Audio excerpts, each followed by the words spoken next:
Hello everyone, apologies for the late start. I'm aware that a lot of you have had problems getting here, and a very, very big thank you for still battling on and coming. I know this is going to be worth waiting for, so very warm welcome to Simon.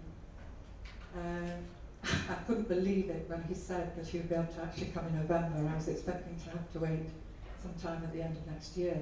So I feel very, very thrilled about it, and thrilled about all the people who have turned out today.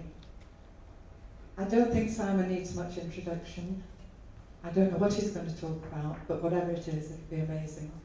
So I'm going to waste no more time and pass you over to Simon.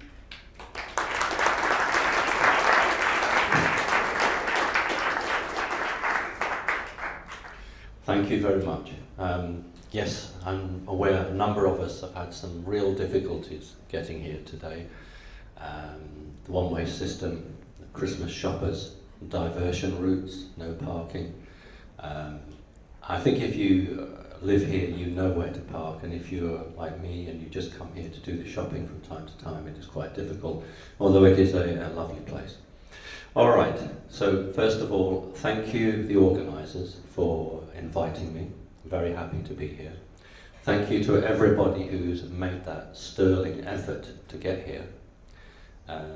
I would always do a talk if the audience are the awake sort of people that we need, and I don't really turn down talks unless there's something that's not right about it. All right, so before I start, I just want to say that I've been in the public eye for a number of years, and you can't really do what I do without taking some form of damage, some form of hurt. So I'm going to be taking probably 3 months off away from the public eye to just see how I am and get ready for the next big battle.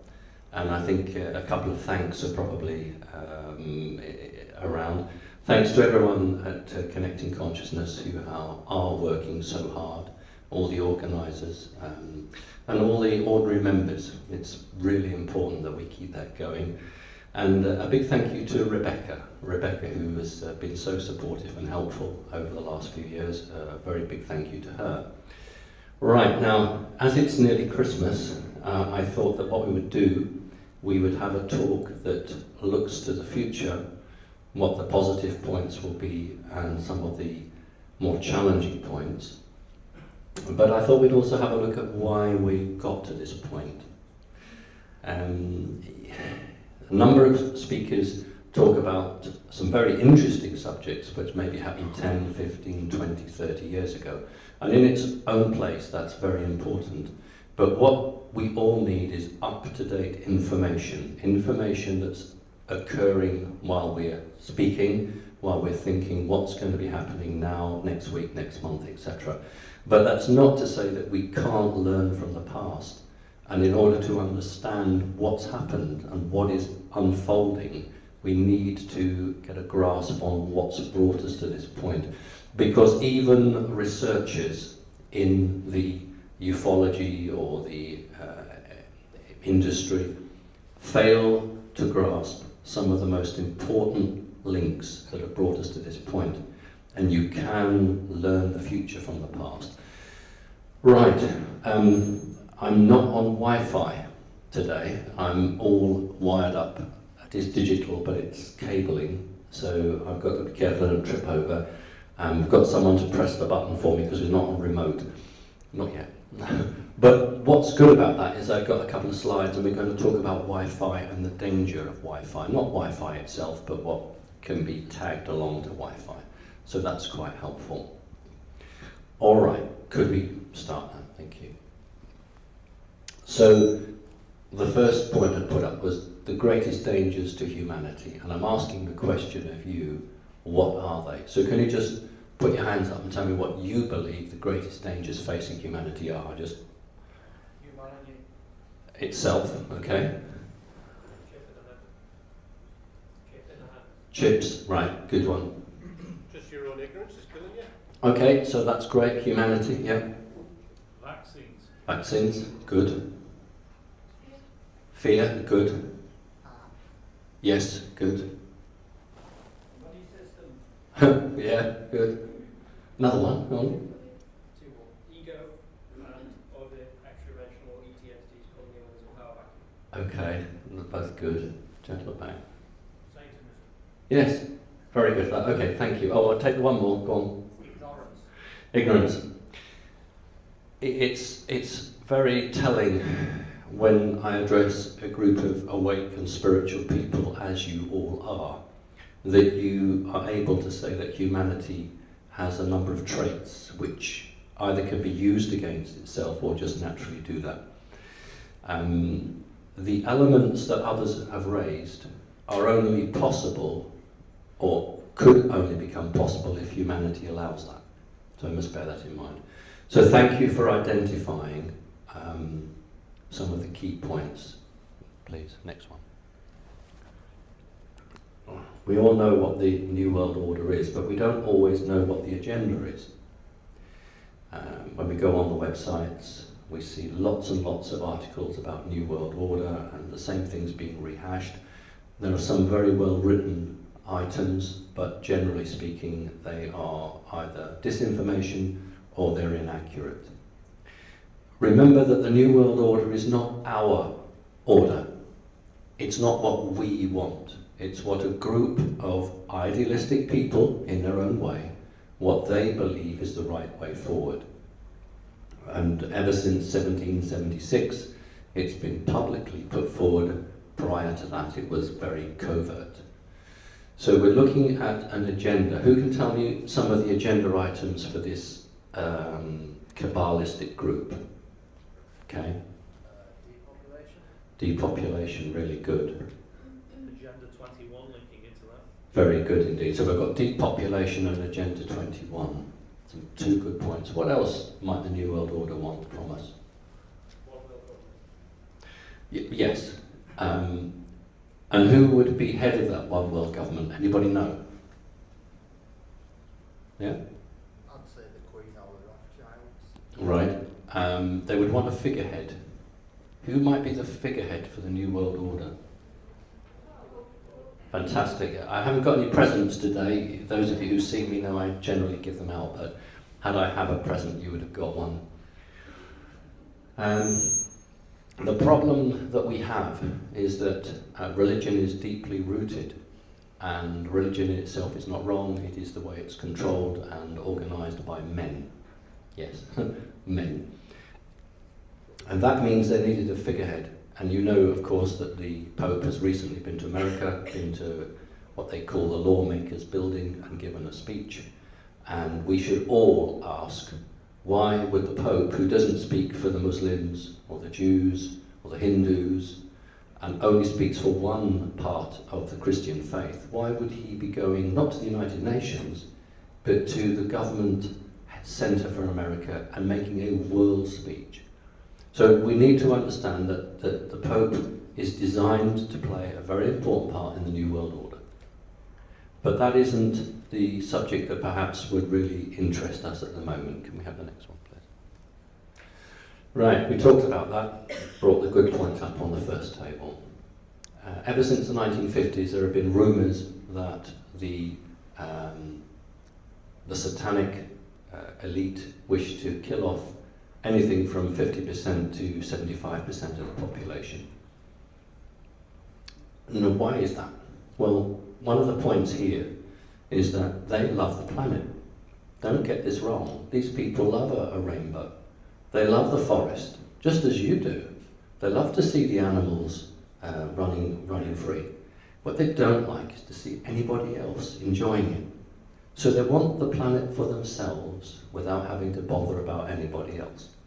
Just their friends. And until technology really moved on the last 8-9 years, the only way that these people saw a future would be to remove the majority of the population. Now, with the increase in technology, I have to tell you that that's no longer the immediate agenda item. Let's go back a little bit.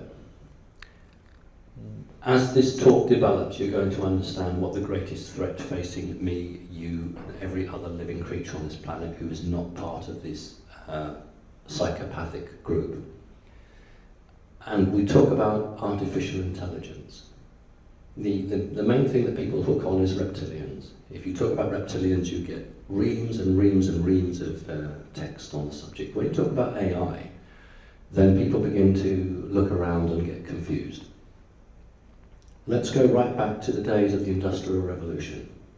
Let us imagine an incarnate force. So this is a force that is an intellect and cannot take shape, but its role or its wish is to dominate every living creature on the planet. But it can't manifest itself physically. The only way it can is to be drawn into the human bodies if the human bodies want that to happen. So what you have to do is you have to artificially speed up the technology on the planet. So with the Industrial Revolution, which was not a normal process, what the Western world developed was the hardware, smelting processes, the ability to produce power from wind or from water, the forgings of metal, the rise of the corporations through the very rich and wealthy individuals who could then bring groups of people together, not quite as slaves, but in a way that they were tied to that factory or tied to that work. And all over the Western world, these people were working, producing some advanced technology for the time. So from about the 1700s onwards, we saw some very big advances. Come 1947, those advances had really gone as far as they could. The hardware was actually present, but what was not present was any of the software or the ability to take it to the next stage. Now, there's many people who talk about Roswell and many people who have their own views on it. And remember, it's just my view. You know, I'm not here to argue with other people's views. I just put my view across. And I do believe that the 1947 crash was two vehicles, and they were deliberately crashed. Yes, they were hit by some form of energy, but they were designed to crash. Because what happened was that advanced technology that we should never have had at that point passed into the hands of the Americans. And you know from your own research that this is where fiber optic cables have come from, where the microchips have come from, where the night vision equipment has come from, where the lasers have come from. And if we're in any doubt about that, you only have to look at the guy called Shockley, who was officially credited with inventing the transistor. And if you know your history, Roswell was in the summer of 47, some 6 months later, oh, we've invented the transistor, Bell Labs. So we looked for the invention of the laser beam, same link there. The only thing that the Americans realized was that they couldn't make an obvious paper trail. And they learned the lesson, because if you look at Bell Labs and you try to look at their the past history in developing it, it's very poor. So what they do now is they ensure that a multinational has a track record in a particular subject before they'll give it that technology. So we've got very advanced chips, the software to run them, and the ability to smelt and make rare metals. So we've achieved everything that this artificial intelligence wanted us to achieve, hence the term useless eaters. In other words, you've made the machinery we want, we have the devices we want, we don't need you anymore. So until the last 7, 8, 9 years, that was the policy. Well, now it's possible to control everyone on the planet through chipping. Okay, one of the issues that nobody brought up, because we don't necessarily see it as part of this agenda, and that's fracking. I know that in its own right, we know that fracking is bad, but we don't link it to the agenda of the New World Order. I can absolutely assure you that fracking is a key agenda of the New World Order. We are all mammals. We have a blood supply in our body. This Earth has its own supply of underground streams of water, and it's through the underground streams of water that coded information is carried. Yes, I know there are ley lines, and that's a different sort of energy, but there are underground streams in every landmass where the planet communicates with itself through these streams. Now, these nasty, evil, elite people know this, and the whole purpose of fracking is to pour millions of gallons of poison, toxic waste into that water supply to disrupt the planet's communication. Because if they can disrupt the planet's communication, then they can disrupt the connection between humanity and the planet. What's not possibly understood, there is a covenant that exists between the planet and us. And thank goodness the planet hasn't forgotten that many, many, many, many years ago, the human races across the land masses actually honoured the planet. So people were far more spiritual with the running water, with the valleys, the stone rocks, and were not about to harm the planet. So that hasn't been forgotten, and it's really important that we maintain that connection. So please understand that fracking, yes, as a secondary byproduct, will produce gas, and I'm sure that one of the main points about running down power stations in this country was deliberately to force this argument that we need fracking. This year we will be between 2.5 and 3% short of the power we need at winter. So literally, if we get a bad winter, which is predicted because it's El Nino year, we are 3% below the necessary amount. And next year it'd be 5%, and the year after 7%, because what the government's done is it's closed power stations and made no provision. And then the argument will be, well, that's why we need fracking. So this is all part of their plan. So please remember that fracking is not just an outrage, it's actually an outrage against humanity. Well, this is not a trick photography. This is an ordinary tap in an American household, and that's the water supply. And because of the methane gas used in fracking, it actually permeated the water supply, and here you can actually set light to your drinking water. So when people tell you that fracking is okay, except when the well is a little bit dodgy, that's not true. And I'm sure that the people who lived in that particular town obviously just drank bottled water for the rest of their lives. So it's methane gas is used along with a bit of oil, not supposed to, but they do, and a whole range of chemicals. About 2 years ago, I was asked how the best way to combat fracking with the public, how to try to get the public on side. And I actually said, look, if it's the middle class people, you've just got to say the house prices will be halved, because that's what people seem to be bothered about. And it's true that if you live near a fracking well and you own your own property, the price will drop. But of course what we've seen is the government produce legislation that allows an oil company to drill under your house without your permission. Next one, please. Right, AI, artificial intelligence.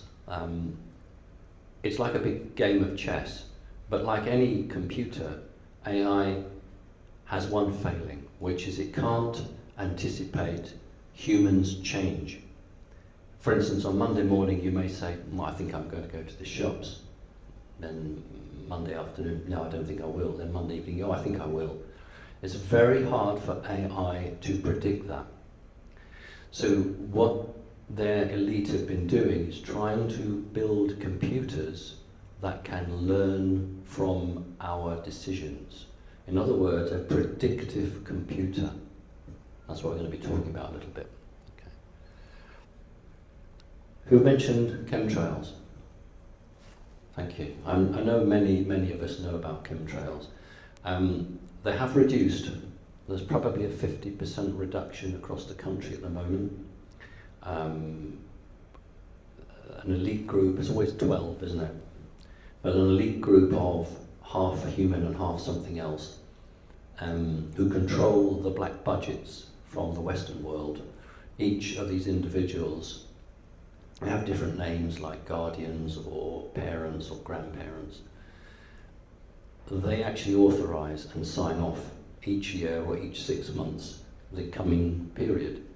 And the particular individual who was in charge of the chemtrailing is no longer in that position. About 6 weeks before this person left, if you were really observant, you would have noticed that chemtrailing was being crisscrossed. So not just the normal lines in the sky, but like a lattice. And you know, we have got a really, really useful photograph of an alien spacecraft actually appearing into the lattice to actually try and deactivate some of it. So chemtrailing will be reduced but not stopped. So let's talk about chemtrailing. You need to understand that many of the pilots in these commercial airliners have no idea. Okay, some of them do, but you know, they have a really good job and they want a pension, so they're not going to say anything because they don't fully understand what's going on. But the vast majority don't. So what's being sprayed? Well, they've sprayed bacteria and viruses. They've tried different sorts of gel to keep those creatures alive. They've actually sprayed tiny, tiny, tiny particles, not quite nano, but really tiny particles of aluminum or aluminium to stay in the Earth's atmosphere so that whenever a non-reptilian spacecraft appears, it sets out a resonance frequency which a radar will detect. If you have a spacecraft coming from another dimension, when it pops into our reality, it creates a disturbance. And just as in 1944, the Americans and the British used Operation Window when they dropped reels of tin foil out of a Lancaster bomber to confuse German radar. This is exactly the same principle, but far more advanced. So that was one part of it. And then a few years ago, they realized that they had the ability to put nano robots, tiny, tiny little robots out, which we would all inhale, but wouldn't kill us unless activated. So let's have the next one. And again. Right. Nanorobots are small devices that can use either an internal power cell, or they can actually use the natural electric in your body, the static or whatever, the electric current we have, to keep themselves powered up for a period of time. And these particular ones here do jobs. They look pretty, oh God, I mustn't turn around. They look pretty fearsome with arms and legs. But that's one aspect. These things either build or can make you quite ill. The other aspect are those that will join together to form something like a supercomputer. So when we've been breathing in these particles, we have been breathing in things like this. Now, on their own, they're not going to do anything because they've not been activated. Next one, please. And again, thanks. This one shows how it connects to a cell, and it has a little cable coming from it. These are all absolutely microscopic. They are programmed so that when you breathe them in, they will go to a particular organ, or they'll travel around your bloodstream, and when they'll find Fred, then they'll connect with Fred, and they'll know Fred from George, and they'll build up over a period of time devices. This is really important because it demonstrates how a circuit board in a nano can be built. Each group is separate, meets its friend and connects. And this is how you can just go on building and building and building. Now they've done this, and they have done this on wide scale. These supercomputers that the Americans have are small portable computers all linked together. Sometimes when George Bank in Britain was doing some projects, they asked you not to switch your computer off at night, and they would access it. And lots of well-meaning people said, oh yeah, we'll do that, because they said, oh, the processing power of all these PCs all over the country will allow us to have all this extra computing power. And people unwittingly did that. And of course they produced a supercomputer. But here we're talking about on a wide scale, very large built devices capable of predictive thinking. And on this is the nano side. Because it's no good you being filled full of these small little robots or chips unless there's something to control it. And the chips that you're used to are RFID chips. Those are not what we're talking about. An RFID chip is a chip that identifies you to a computer. The chips we're talking about here are chips designed to take over your mind, take over your body. That's where they've gone in the last 6-7 years. Chipping. So we know the RFID chips. These are the chips that were used, believe it or not, by the Spitfire pilots in the Second World War. We call them today transponders in an aeroplane. So it sends out, this is who I am, and in your friend or foe. The process that they were thinking of 10, 15, 20 years ago was literally to have readers on the street or in a shop, and as you walked past it would scan you and say that's number 52,628 Fred. So that's one way of doing it.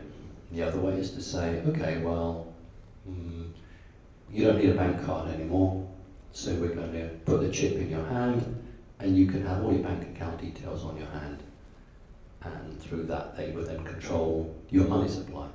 So if you went on a demonstration, and a member of my family recently went on a demonstration and lost her job because she was targeted, and without a chip, they just did that with cameras, but the chipping allows them to control everybody like that.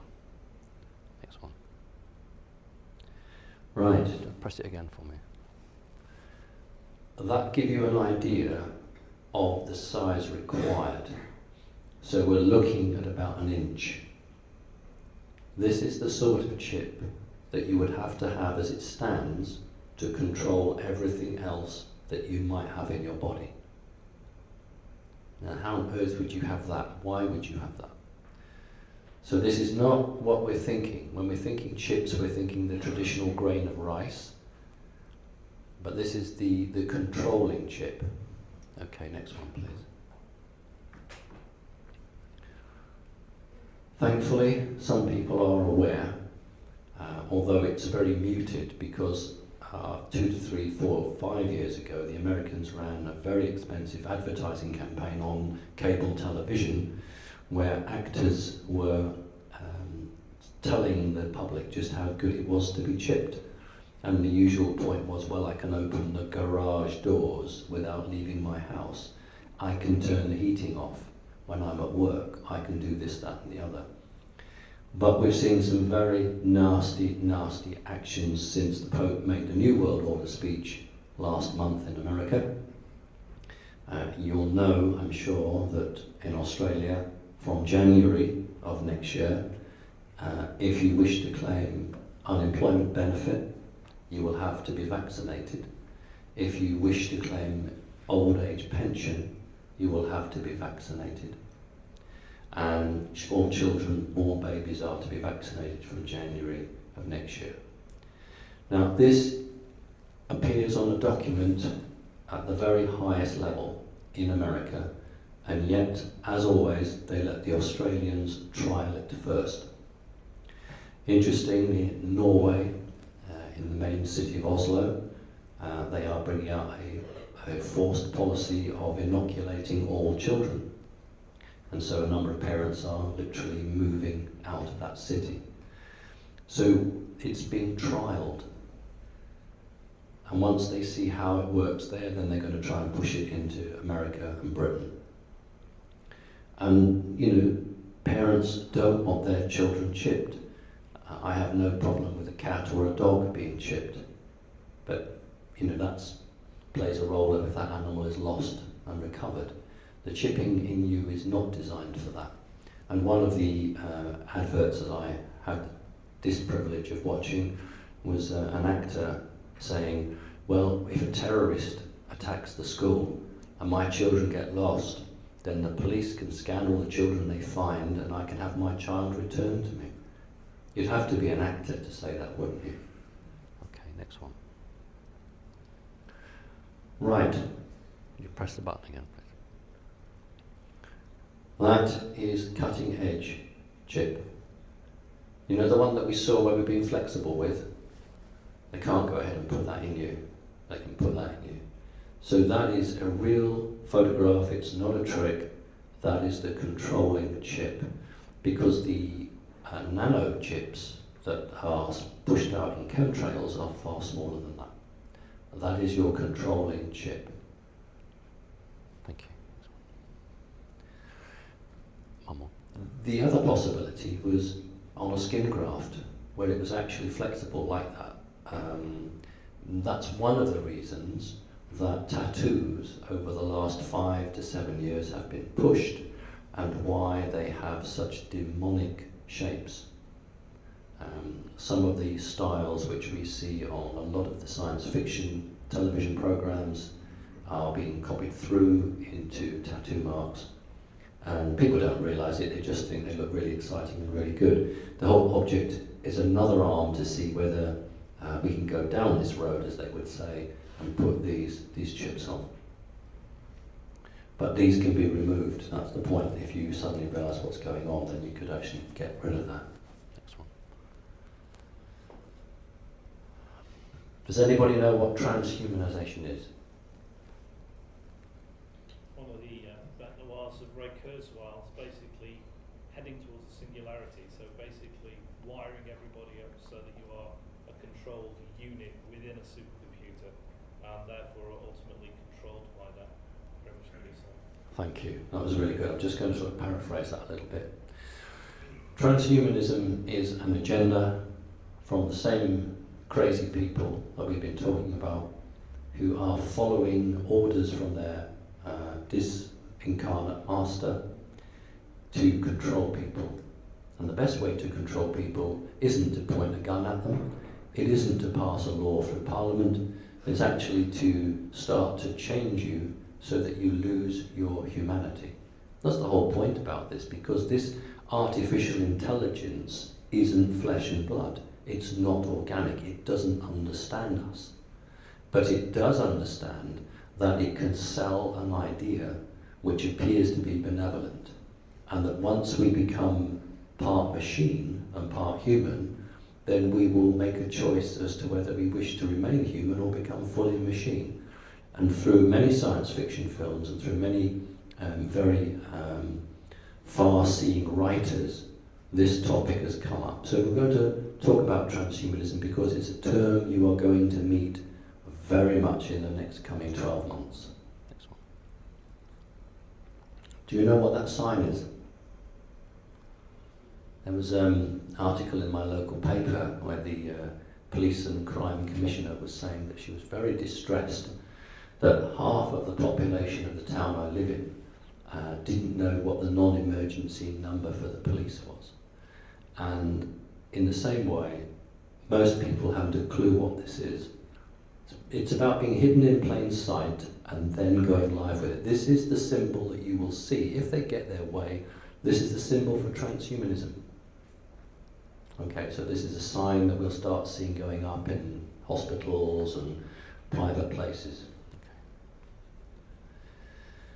Right, this is very interesting because there are a number of projects about to try to move us from this biological body, which I think is a divine body, but clearly isn't the sort of body that this artificial intelligence wants it across. Turn around without setting off this speaker. I know the screen's small, so I'll quickly just read it out. Avatar A, and don't be mistaken with the word avatar because someone was trying to tell you something with the film. So between 2015 and 2020, it's a robotic copy of a human body remotely controlled. So in other words, they're going to try to create the perfect physical body but made out of non-organic material. That's the easy part. These are their plans, remember. So between 2020 and 25, they want an avatar with a human brain transplanted at the end of one's life. So in other words, the rich person's dream and want to live forever, so they actually donate their brain, and that brain, to see if it will work inside a non-organic body. Between 2030 and 2035, replace that human brain with an artificial brain in which a human personality is transferred at the end of one's life. So you now have the hope of your personality living forever in a non-organic way. And then finally, the 2040 to 2045, a hologram-like avatar. In other words, there's nothing physical. So do you see? It's exactly what the AI is. It's not physical, and it wants to take us from a physical blood and bone and sinew position to something that's holographic, just like it. And this is the way it wants to do it. It wants to do it by tricking people and saying to them, oh dear, you lost your arm in an accident. We can give you a bionic arm. Remember the Bionic Man, those of you who remember the 70s? On that side, it looks brilliant. But we're not looking at a standalone piece of technology. We're looking at a very, very invasive plan to try to sell an idea, which is the devil, frankly. Okay, next one, then we might have our break in a minute. What film is that from? Metropolis. Very early film, before 1933. It's a silent film, and that's exactly what you're looking at. You're looking at transhumanism. And I didn't show this picture. I showed this picture, not the next one. I didn't use that. But it actually shows a magical pentagram behind the robot. So those who are in the Illuminati, those who are in the Cabal, are very clear that they want to see this progress. But when the technology wasn't there, then it just seemed a dream they'd been promised. There was a promise and they didn't have the technology. No Roswell at that point. My own mother, this was one of her favourite films, actually. Right, now, because I started late, how do you want to work the break times? Well, is it, have you got another hour afterwards? Yes. Well, if we can perhaps, would it be alright just a 10-minute break rather than half an hour? Yes? Yeah. Okay. Would that be okay? Yeah. All right.